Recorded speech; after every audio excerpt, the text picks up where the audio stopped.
chapter 11, Romans. Paul is writing to the Romans. Well, no, he's in Rome. He's incarcerated or under house arrest, and he's writing to the Gentiles and Jews, but I think the emphasis is more on the Jews. And he is just simply stating that there's this plan that God has where the Jews will reject Christ as the Messiah and the Gentiles will accept, and then the Jews or the Gentiles will actually kind of teach the Jews to accept Christ. For a long time, I always thought that, the Jews are the chosen people, so God's never going to leave the chosen people. He's already assigned them as the chosen people.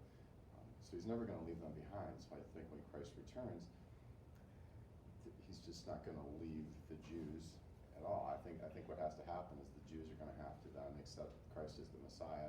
When that happens, I think Christ will return. That's just the world according to Mitch. That doesn't necessarily mean anything. So. But it seems to make sense to me. It's like, and Paul's saying it right now, the Gentiles will teach the Jews accept, and then finally then God can bring the Jews into the kingdom.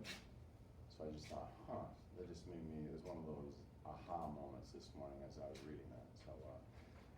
So I don't really know how that correlates to us right now. Maybe is that,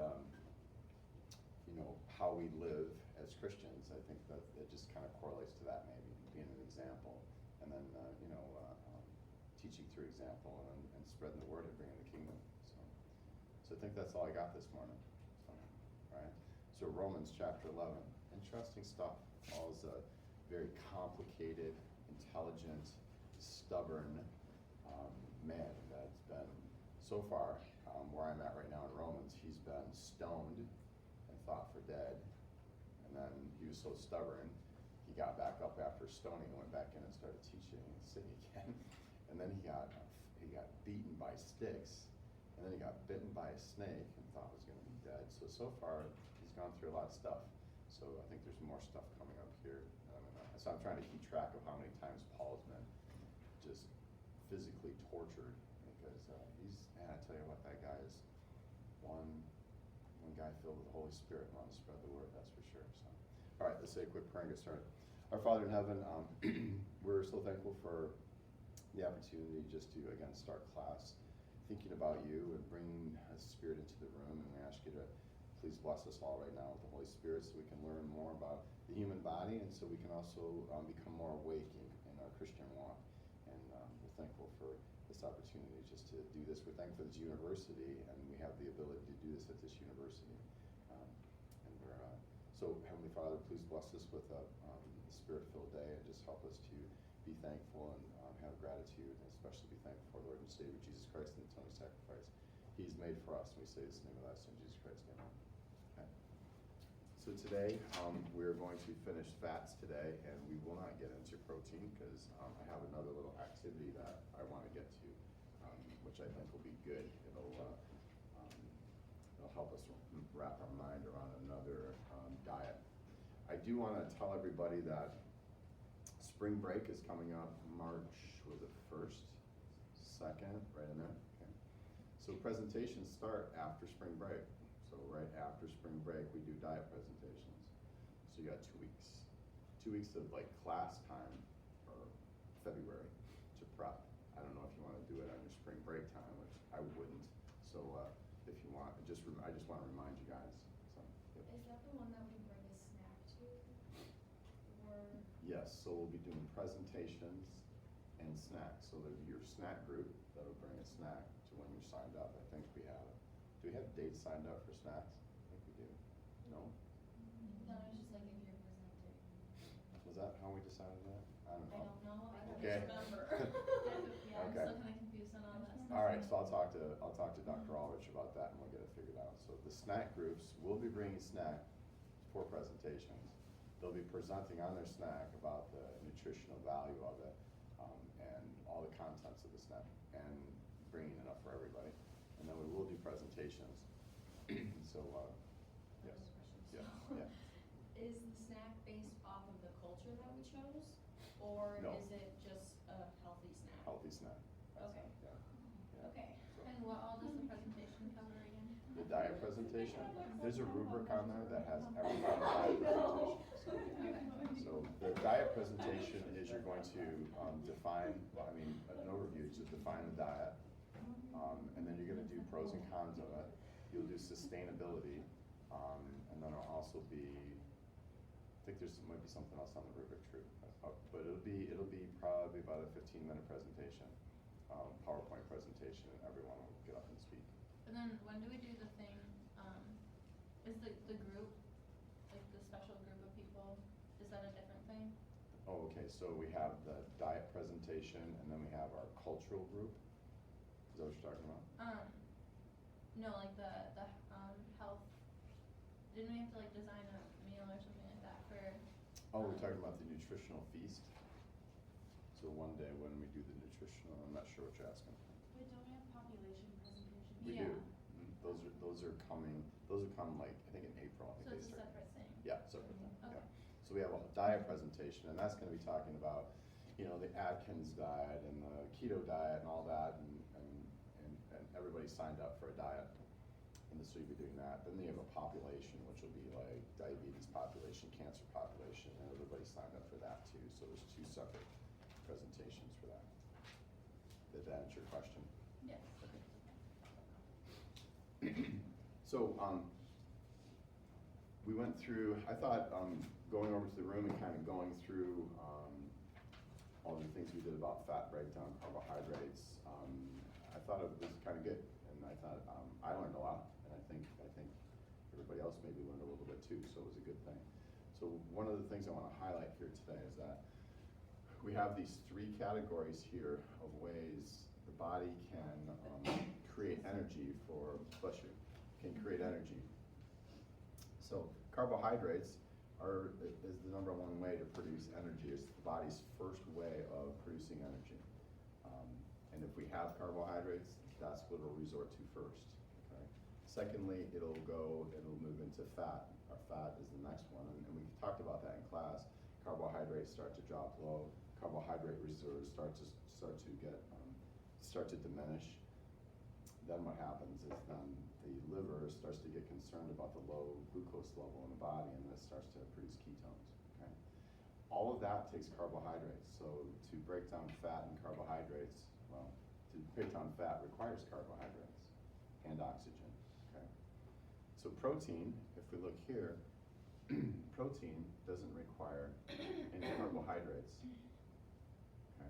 So it's kind of a key thing. So when we are starving and we have absolutely diminished or eliminated all of our carbohydrates out of our system, our body can then break down our muscle in order to create energy without carbohydrates. So that's why it goes 1 and 2 and 3. So carbohydrates, fats, and it moves right into protein at the very end when things are getting really bad. Okay? So sometimes when we're in ketosis, the carbohydrate levels,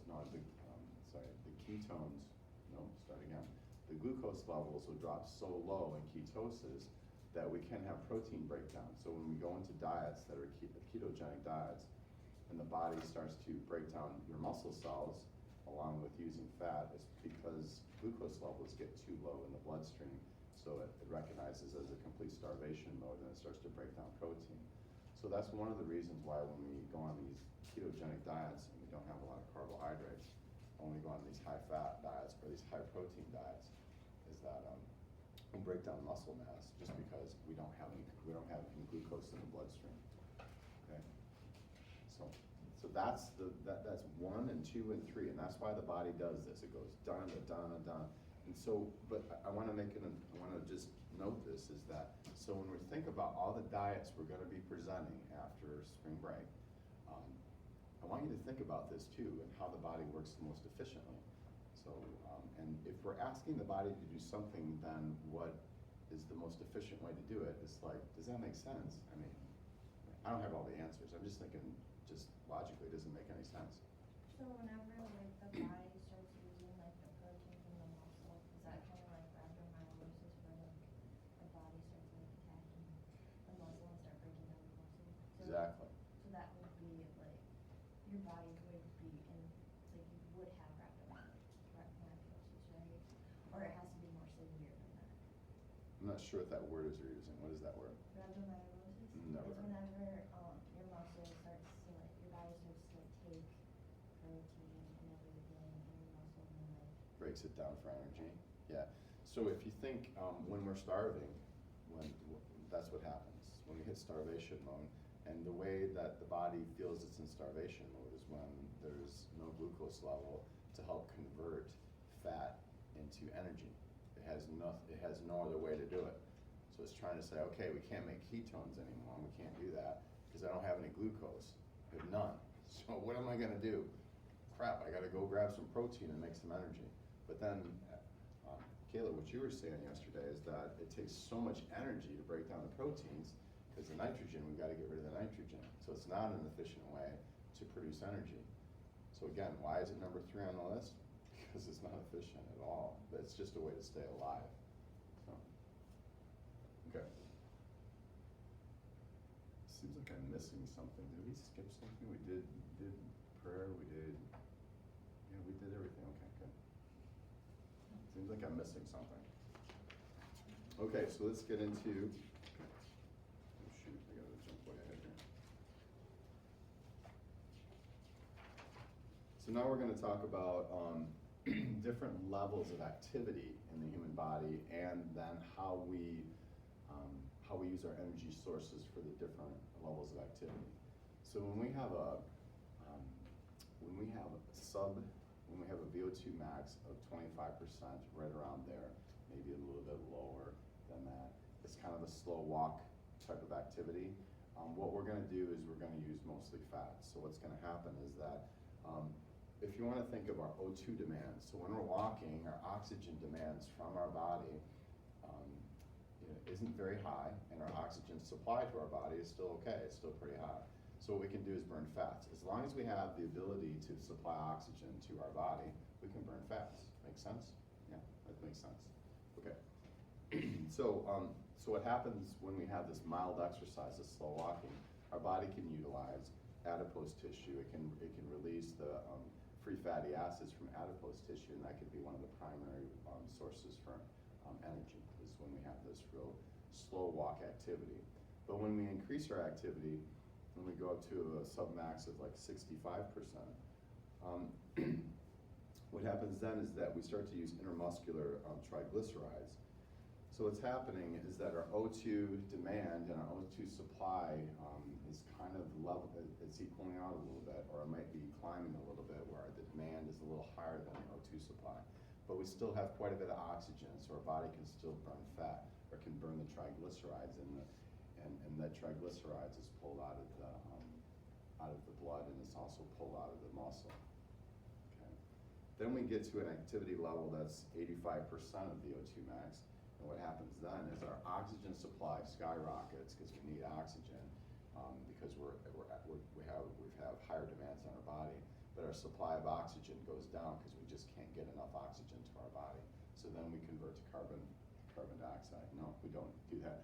We go to we go to carbohydrates then, because we can burn carbohydrates without oxygen. Okay, so this is all based on oxygen, really. Okay, so I'm going to skip to table 5.6, and if everybody can grab their book and look at 5.6, we're going to kind of go through this step by step, because this is a bit daunting. So bullet point number 1. So it's going to go through, these are all the mechanisms to the increased fat use as an energy source when we're exercising.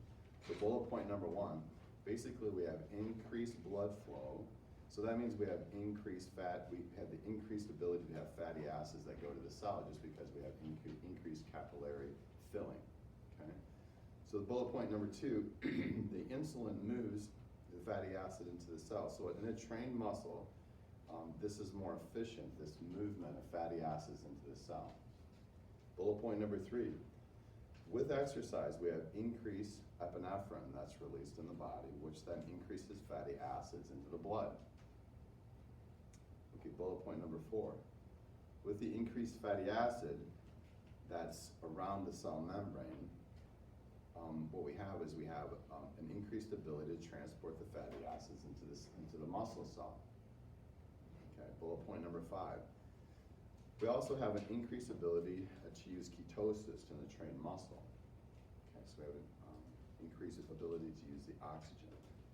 Number 6, we have increased size and number of the mitochondria. This increases the processing of the fatty acids.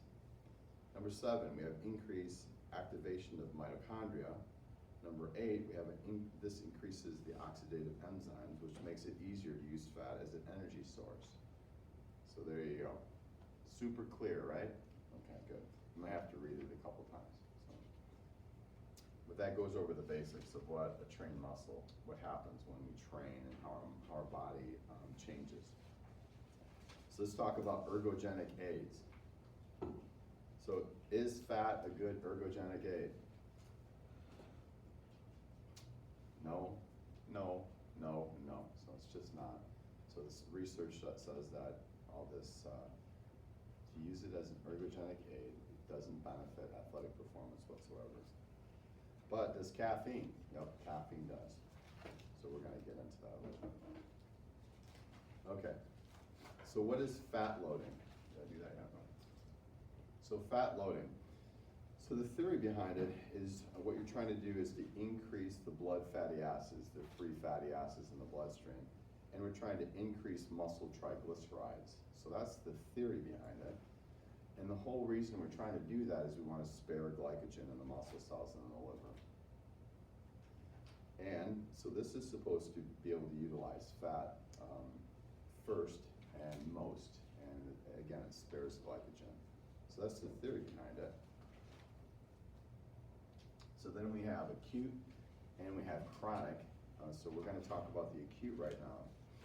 So the idea number 1 with acute is that we have a high fat meal before an event to increase our free fatty acids in the bloodstream. So then we have free fatty acids to use during the event. So the idea number 2 is that we eat high fat for 1 to 2 days before the event just to increase our triglycerides and to, in the muscle and to increase free fatty acids also. So those are kind of the 2 ways that the fat loading takes place. But the research shows there's no benefits. In some cases, it even impairs performance. Okay? All right, so now we have chronic high-fat diets. Okay, so, and this is basically what we talked about with the ketogenic diet. So how the diet works, all stored carbohydrates are depleted. So that's the carbohydrates in the liver, the carbohydrates in the muscle. Ketone bodies are produced from fatty acids by the liver and are used for fuel. Overall research findings are equivocal but generally indicate that a chronic high-fat diet does not enhance aerobic endurance performance. So endurance performance can at best only be maintained on such a diet. So endurance athletes may adapt to high-fat diets, but training becomes more physiologically stressful.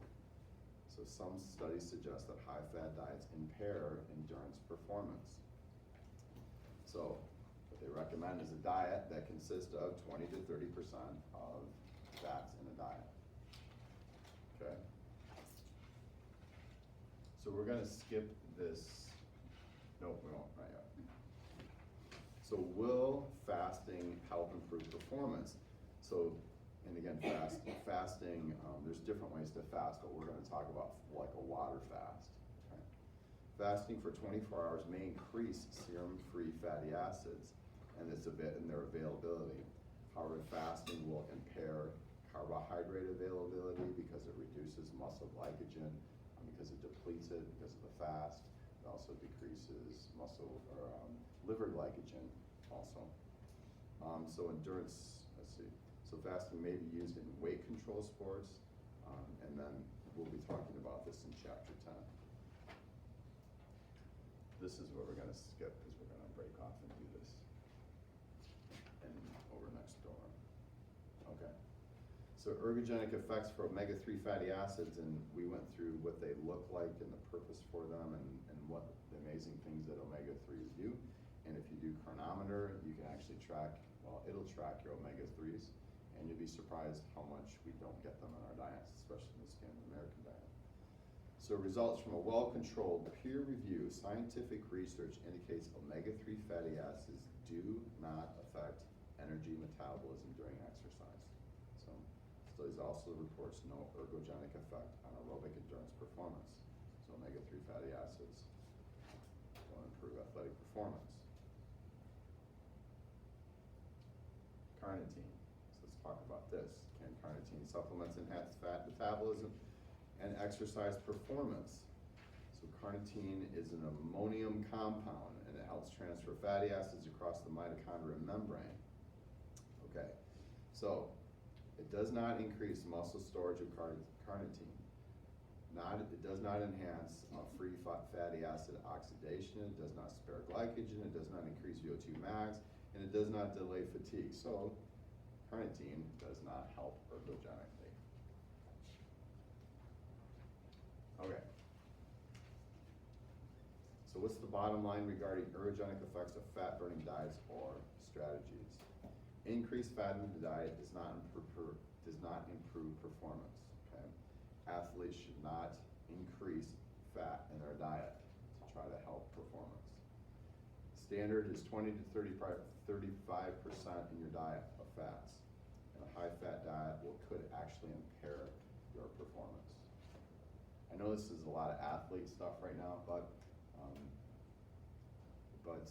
yeah, it's kind of important that we just go through this because it's part of the class. So. And our health exercise science people, this is good for them, so they need to know this later when they're doing their national strength and conditioning certification exam. This will all be covered, and you'll have to know it really well. So caffeine. So we're going to get into a whole section on ergogenic aids, and we have, I think it's just 1 day lecture, maybe 2 day lecture on ergogenic aids. But this is how caffeine, this is what the research says on how caffeine affects fatty acids. So it enhances oxidation to free fatty acids and spares muscle glycogen. And it does enhance aerobic endurance, exercise performance. So that's what the research says about caffeine. Okay? This is just caffeine in relationship to fat. There's also a lot of other things that caffeine does too.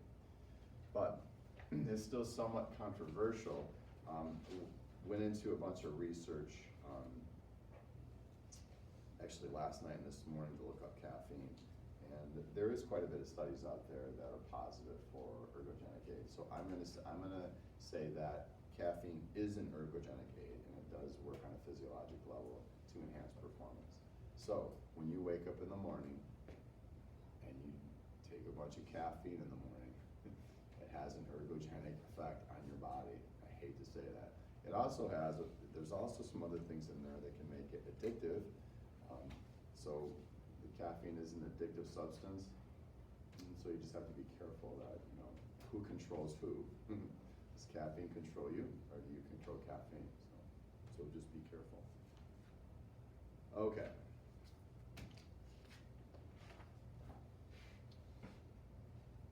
So this is when we get into a little bit about calories and how to, it's kind of common sense what this slide goes through.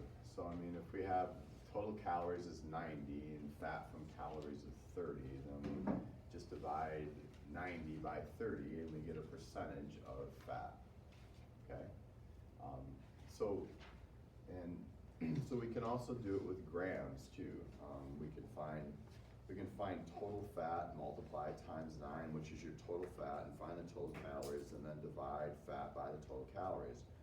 So if the label lists off as fat, you just have to, or grams, you just have to know you have to convert grams to calories, and then especially if they use grams, but then they have calories at the top. This is the total calories, but then they put grams of fat. That may be done for a reason, so you just have to do the conversion on it. Okay.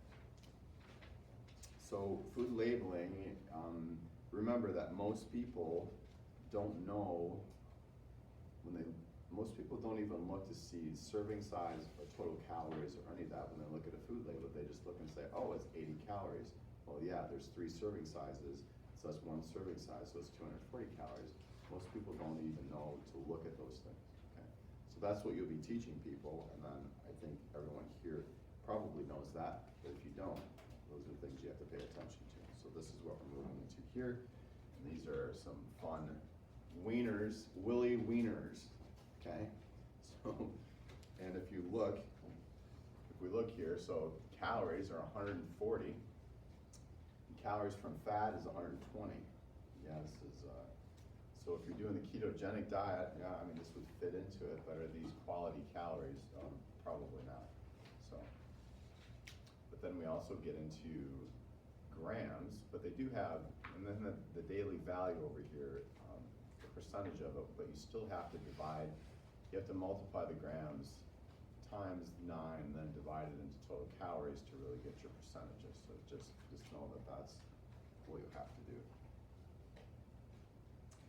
And this, if we look at our little cheese here, a little 1 ounce of cheddar cheese, we've got 70% fat. We've got our little tablespoon of peanut butter, which I love peanut butter, is 76% fat. But then we have a donut, it's only 45% fat, so I know that's crazy. So the concentrations of fat, you just have to pay attention. Again, Chronometer does a great job of measuring all that for you, and I was surprised that my fats are typically higher than my protein levels, and I'm trying to get those down, but so good. So this is just common sense here. This is when you go to Taco Bell, you know, you can get 2 regular beef tacos and cheese nachos, and then, I mean, you got 50 grams of fat. But if you get 2 burritos, 2 bean burritos and tomato salsa, or tomato sauce, you get 25 grams of fat. So, I mean, you can still go to fast food places, which I don't recommend too much. But if you do, I mean, just start looking for foods that have less fat and more nutrient value. So what we want to get is we want to have high nutrient density in all of our food. So if you're going to go have a sandwich, you might as well load it up with a bunch of nutrient-dense food.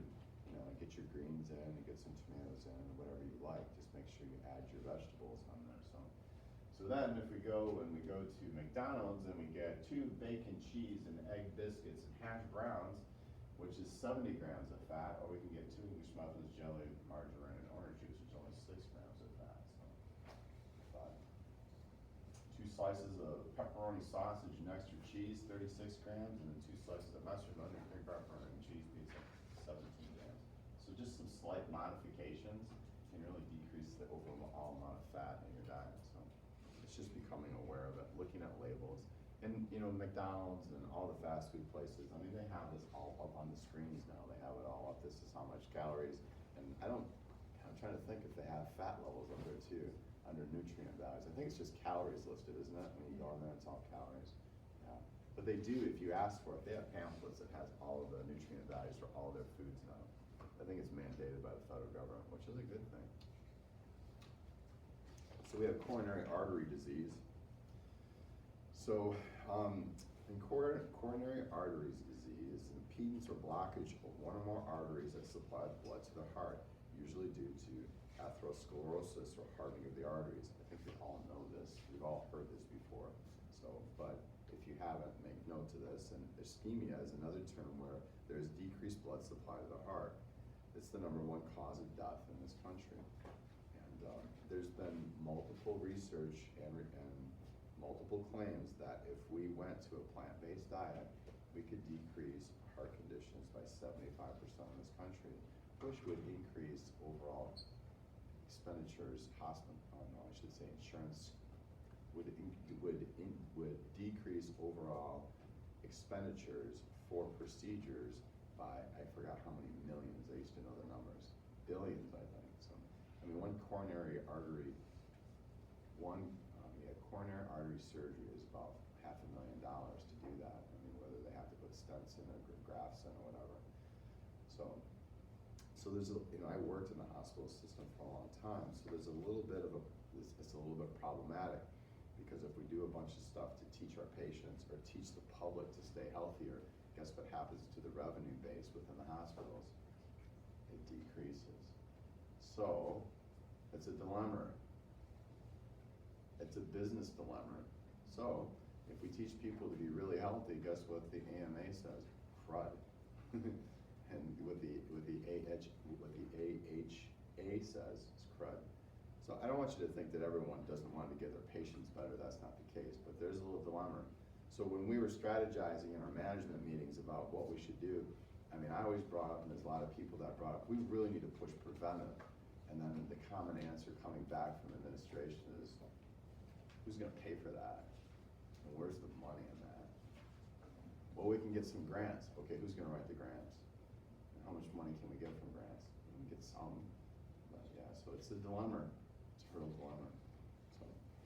So angina is a symptom of coronary artery disease. It is a tightness, pain, discomfort in the chest that occurs when the area of the heart muscle receives less blood oxygen than usual.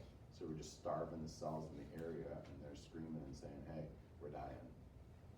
Coronary artery thrombosis is a blockage of blood flow to the heart caused by blood clot in the coronary arteries. Myocardial infarction is it's focused on the myocardium, the heart muscle, and the change that occurs due to the sudden deprivation of circulated blood. The main change is necrosis or death of the myocardial tissue. The word infarction comes from the Latin infarcti, meaning to plug or to cram. So, I mean, these are all kind of the same things. I think you guys know all this. But coronary artery disease can, and it has been shown, and there's studies, Dr. Usselstein did a great job with his study, and he showed that coronary artery disease can be reversed, and it's been shown in multiple cases. So, quick, is anybody familiar with forks over the eyes or coronary artery disease? Has anyone saw that movie? Did you see that movie? Okay. So what he did, he wanted to do a study, and he wanted to see how much food can influence people who have coronary artery disease. So he did the study and had his colleagues refer patients to him, and these patients were on their deathbeds. These were people that had maybe 2 years to live at the most, and these people were pretty much lined up for heart transplants. Okay? So he took 26 patients into the study. I think 4 of them ended up dropping out due to the fact that they couldn't handle it or the fact they died. Okay? So, but I think the rest of them, the 22 of them that were supposed to die in 2 years, they were 25 years into the study or 28 years into the study, they were all alive. And then they got checkups on a regular basis, and they'd have to report. They were all put on plant-based diets, and all of them, the epithelial cells within their arterial walls changed and healed. All those plaques healed. All the epithelial cells came back. They got better. So why do we even have coronary artery disease surgeries anymore? I mean, why don't we have just all the doctors say, okay, here's what you're gonna do. You have to report to me every week while you're eating and make them accountable like that. I don't know, it's crazy. So you as healthcare practitioners though can make a difference, so. Okay, so atherosclerosis is a disease of the arteries characterized by deposits of plaque of fatty materials on the inner walls. Arteriosclerosis is thickening and hardening of the arteries, so there's a difference between the two. Make note of that. So let's go with through inflammation is. So our plaque buildup. Has anybody heard of plaque buildup? Yeah, we've all heard of that, right? So what happens is this little LDL comes along, and it's got these little jagged edges to it, and it hits the epithelial cells on the artery walls, and it smashes into them, and it kind of digs into them, and it creates a cut, okay? So then what happens is there's a bunch of white blood cells that are shot to that area to try to make sure, control infection, and to try to start with the healing process to make sure everything's clean there, okay?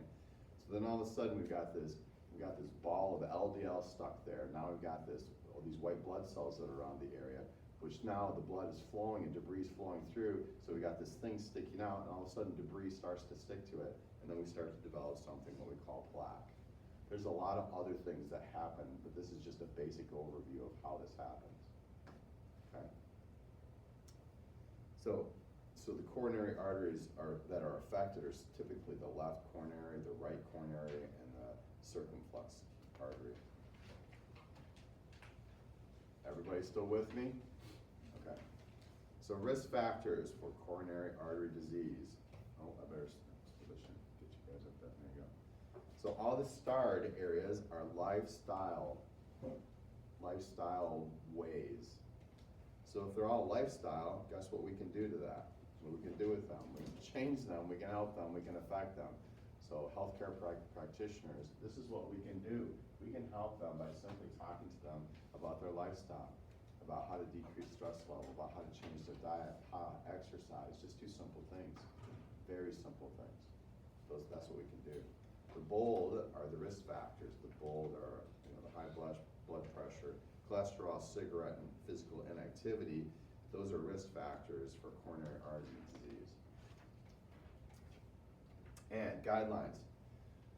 Okay, so the 10 guidelines are to maintain optimal body weight, which is different for everybody, and it doesn't have to be that you're a certain percentage body fat, because everyone can be a little bit different, but an optimal body weight for you and where you feel good, the body weight you feel good. And we're actually going to do, go through body composition, and we'll do some testing on that. So reduce amounts of fat in the diet, reduce saturated fats, no trans fats at all, choose better fats over unhealthy fats such as omega-3s, limit dietary cholesterol, do not use artificial fats, and decrease refined carbohydrates like sugars and stuff, increase plants in your diet, smaller meals across the day. So those are the guidelines to become healthier. Okay, so we've got a few minutes left, so let's move next door real quick and let's make this happen. And break up into the same groups that you broke up into last time.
remember, you have to dress up for your presentations, okay? That was a question that just came up, and we will assign times when you'll do your presentation. We will put that together for you, okay?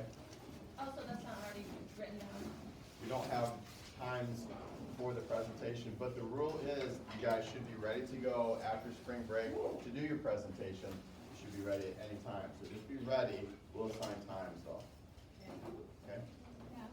If you have problems with your schedule and you know, hey, I'm not gonna be able to be here on this day or this day or this day, you gotta let me know ASAP so we can, when we make the schedule, you're not presenting on those days.